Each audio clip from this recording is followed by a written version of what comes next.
Record पर से कुछ कोट अनकोट कहना चाहता हूं, जो संविधान सभा की चर्चा का रिकॉर्ड है। जवाहरलाल नेहरू जी ने कहा, मैं ये देखकर सचमुच आश्चर्यचकित हूं कि नियुक्ति में आरक्षण के सिद्धांत को कितनी देर तक ले जा रहा है, मतलब कितना बढ़ा रहे हैं। मुझे नहीं लगता कि ये बिल्कुल अच्छा है। ऐसा लगता है कि मुदलियार और ब्राह्मणों के सिवा लगभग सभी जातियों को पिछड़ा वर्ग में शामिल कर देंगे। मान्यवर, सरकारी सेवाओं में आरक्षण के लिए इनके विचार थे। मैं इस बात से चिंतित हूं कि सरकारी सेवाओं में नियुक्ति के लिए जिस तरह से बहुत सारी जातियां और समूहों के आरक्षण के प्रस्ताव आते हैं, यह बहुत बुरी प्रवृत्ति है। इससे सरकारी कामकाज और आम तौर पर विकास और सार्वजनिक जीवन में गिरावट आएगी। मान्यवर, ये इनके विचार है, आज तक नहीं बदले, आज तक नहीं बदले, यही विचार है। मगर अभी जोर से बोलना, एक शब्द का प्रयोग मैं नहीं कर सकता, आगे गलती हो गई थी। असल मान्यवर, हमारे संविधान के directive of principle of state policies भाग 4 के अनुच्छेद 44 में एक एंट्री है जो कॉमन सिविल कोड की यूसीसी की बात करती है। क्योंकि हमारे संविधान का फैब्रिक पंथ निरपेक्ष है, हर जाति, हर धर्म, हर समुदाय के लोगों के लिए समान कानून होना चाहिए, इसका हमारा संविधान पक्षधर है। मान्यवर, ये यूसीसी क्यों नहीं आया? यूसीसी इसलिए नहीं आया कि संविधान सभा समाप्त होने के बाद, चुनाव होने के बाद, पहले प्रधानमंत्री जवाहरलाल नेहरू जी मुस्लिम पर्सनल लॉ लेकर आए और यूसीसी नहीं आया। मैं आज कांग्रेस पार्टी को इस सदन में सार्थ पूछना चाहता हूं, क्या पंथ निरपेक्ष राष्ट्र के अंदर सभी धर्मों के लिए एक कानून होना चाहिए या नहीं होना चाहिए? इसकी कांग्रेस पार्टी स्पष्टता करे। क्या आप मुस्लिम पर्सनल लॉ का समर्थन करते हैं? और मान्यवर, इससे बड़ा छलावा नहीं हो सकता। मान्यवर, इससे बड़ा छलावा नहीं हो सकता। इन्होंने हिंदू कोड बिल भी ला दिया। हिंदू कोड बिल उठाकर देख लिए। हम तो नहीं चाहते कि हिंदू न्याय शास्त्र के आधार पर इस देश का कानून बने। अभी के जीवन के मूल्यों के आधार पर कानून बनना चाहिए। मगर हिंदू कोड बिल में एक भी पुरानी हिंदू न्याय व्यवस्था का कोई नामो निशान नहीं है। हिंदुओं को बुरा न लगे इसलिए मुस्लिम पर्सनल लॉ दिया, तो सामान्य कानून को हिंदू कोड बिल बना दिया। मान्यवर, चलो मैं तो कहता हूं कि खड़गे जी और जयराम जी कह रहे हैं कि भाई पर्सनल लॉ का अधिकार मिले तो हमें आपत्ति नहीं है, तो फिर पूरा सरिया लागू करिए। क्रिमिनल में क्यों सरिया निकाल दिए?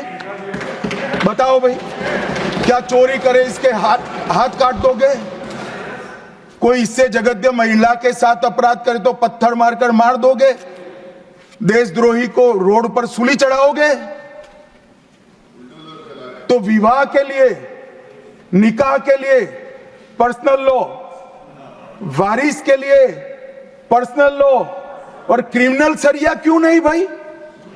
अगर उनको देना ही है तो पूरा ही दे देते, पूरा दे देते। मान्यवर, ये इन्होंने तुष्टीकरण की शुरुआत वहीं से करी है। मुस्लिम पर्सनल लॉ इस देश में संविधान आने के बाद तुष्टीकरण की शुरुआत। आर्टिकल 14 और 15 का ये भंग है। अंबेडकर जी, लोहिया जी, के.एम. मुंशी, एच.वी. कामत, ये सब ने इसका विरोध किया है। 1973 से 16 तक 11 बार देश की सुप्रीम कोर्ट ने यूसीसी लाने का आग्रह देश की और राज्य की सरकारों ने किया है। आप नहीं ला सकते, तुष्टीकरण से ऊपर नहीं उठते।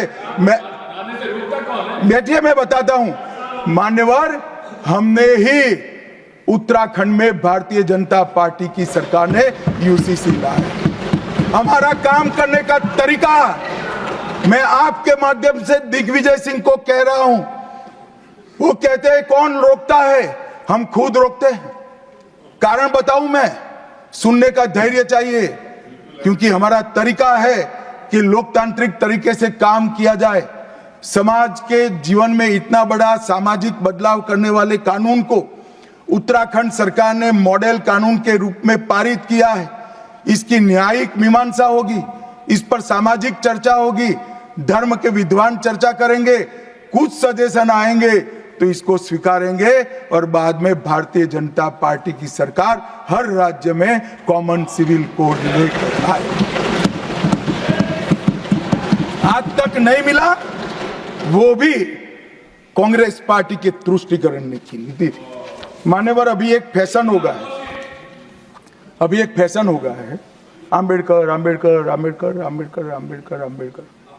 इतना नाम अगर भगवान का लेते तो 7 जन्मों तक स्वर्ग मिल जाता। अच्छी बात है ना? सुनिए तो, सुनिए ना, आप सुनिए ना, मैं बताता हूं। हमें तो आनंद है कि आंबेडकर का नाम लेते हैं। आंबेडकर का नाम अभी 100 बार ज्यादा लो, परंतु 7-8 में आंबेडकर जी के प्रति आपका भाव क्या है ये मैं बताता हूं। मान्यवर, आंबेडकर जी को देश की पहली कैबिनेट से इस्तीफा क्यों दे दिया? आंबेडकर जी ने कई बार कहा कि अनुसूचित जातियों और जनजातियों से हुए व्यवहार से मैं असंतुष्ट हूं, सरकार की विदेश नीति से मैं असहमत हूं और आर्टिकल 370 से मैं असहमत हूं। इसलिए वो छोड़ना चाहते थे, उनको आश्वासन दिया गया, आश्वासन पूरा नहीं हुआ, उन्होंने इग्नोरेंस के चलते इस्तीफा दे दिया। और एक श्री BC रॉय ने पत्र लिखा कि आंबेडकर और राजाजी जैसे 2 महानुभाव मंत्रिमंडल छोड़ेंगे तो क्या होगा। तो नेहरू जी ने उनको जवाब में लिखा है, राजाजी के जाने से तो थोड़ा बहुत नुकसान होगा, आंबेडकर के जाने से मंत्रिमंडल कमजोर नहीं होता है। मान्यवर, ये विचार जो खड़गे जी कह रहे हैं ना, क्या आपत्ति है? जिसका विरोध करते हो उसका वोट के लिए नाम देना है, कितना उचित है? क्योंकि अब आंबेडकर जी को मानने वाले पर्याप्त संख्या में आ गए हैं, इसलिए आप आंबेडकर आंबेडकर कर रहे हो। मान्यवर, मुंबई के मेयर ने एक पत्र लिखा था कि मऊ में आंबेडकर जी का स्मारक बनाना चाहिए। मऊ में जो आंबेडकर जी का जन्म स्थान था, सुझाव लिखा।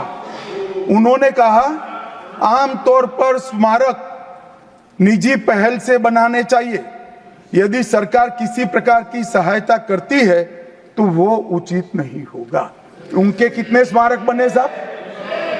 कोई स्मारक आंबेडकर जी का नहीं बना, देश भर में नहीं बना। आंबेडकर जी के स्मारक कब बने?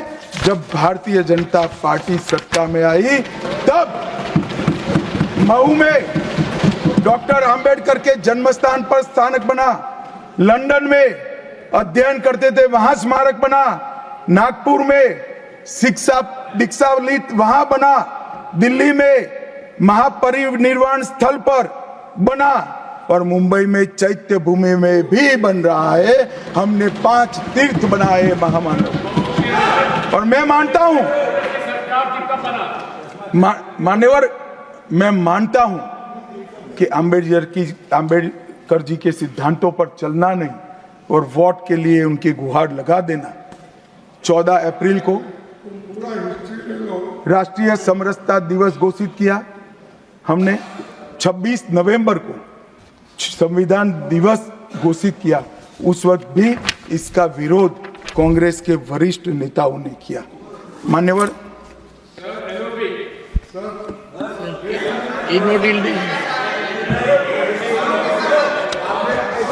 मान्यवर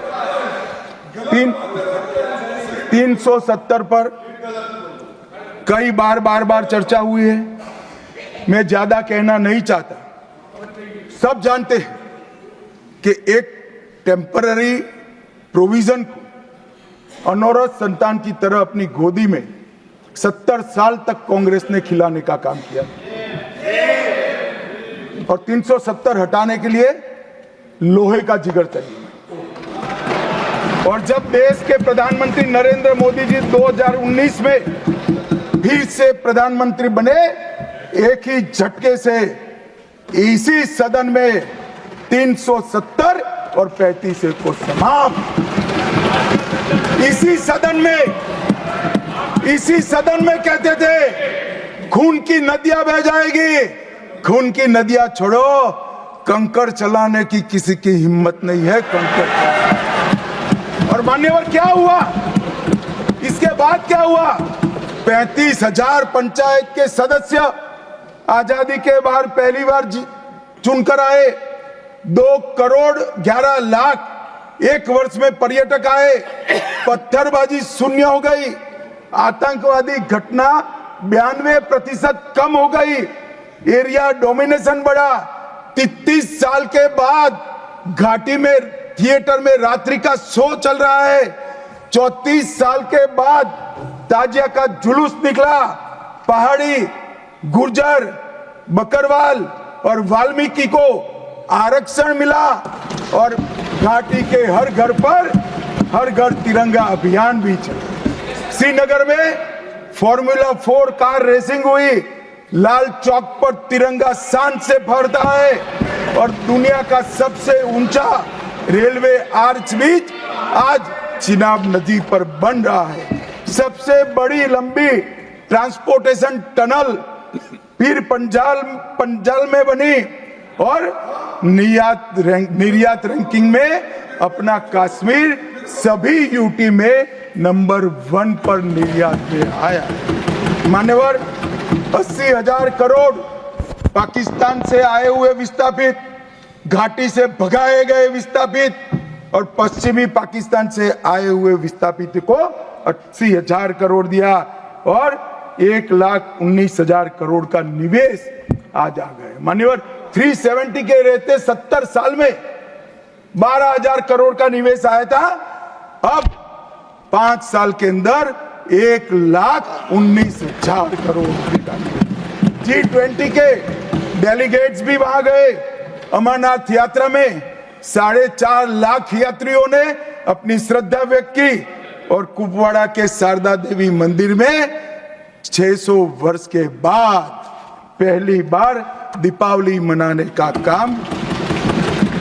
मान्यवर, ये कहते हैं 370 हटाने से क्या हुआ? मैं बताता हूं, आपकी तुष्टीकरण की दुकान बंद हो गई है। तुष्टीकरण बंद हो गई। मान्यवर, आज संविधान के आर्टिकल 124 में न्यायपालिका की व्यवस्था के लिए हमारा जिक्र है। कांग्रेस पार्टी की सरकारों ने आर्टिकल 124 की भावनाओं के साथ किस तरह से खिलवाड़ किया है, वो मैं आज सदन के माध्यम से सभी सदस्यों को और देश को बताना चाहता हूं। पहला मामला 1973 में